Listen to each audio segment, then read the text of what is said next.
You made press because you were on Stephen Colbert's show, and he said something like, you guys at CNN just report the news straight, and the crowd burst into laughter.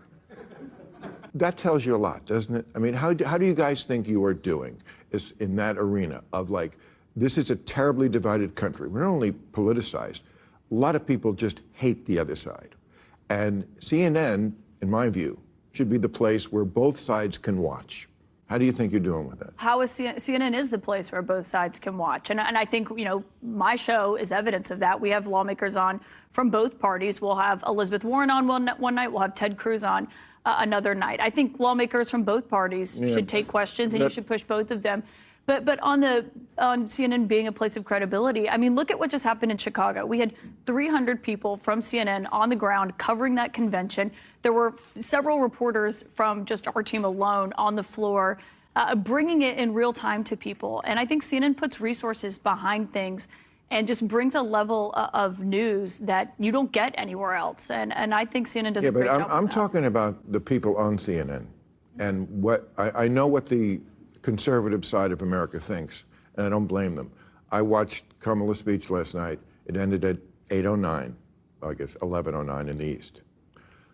It wasn't until 11:23 till the one conservative guy, what's his name? Scott Jennings. This Lonely Scott, I call him. David Urban was there too. Wait a second. I watched from 8:09 to 8:23, they were just gushing about how great a speech it was. And I think she did fine. I didn't think it was as good as they were making it out to be. But if I'm a conservative in America and I'm watching CNN, just for the straight middle of the road, that's what I hear for 15 minutes, is it's great, and then Lonely Scott.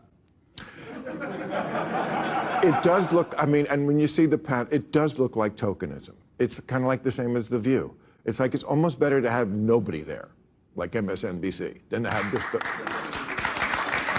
Well, I don't think you could say it's better to have nobody there and then also lament the fact that you don't think the conservative guy, Scott Jennings, who is great, and we have him on my show all the time, spoke up early enough. I think it was a Democratic convention. They turned to Democrats, people like David Axelrod, who ran successful presidential Democratic campaigns first, for their analysis of this. And I don't think that you can say that CNN is anything but fair. I mean, look at that. We covered President Biden's exit from the race very closely, the pressure on him to get out. And I feel like I can speak with authority on this. I'm from Alabama. I'm from a very red state. I have a very conservative family, a lot of them who are Trump voters. They watch my show every night, and I think they know that they can trust me, that, you know, we call bullshit on every side, not just whatever leaning our audience may be. And I think that's something that people actually want more of, is to hear from that.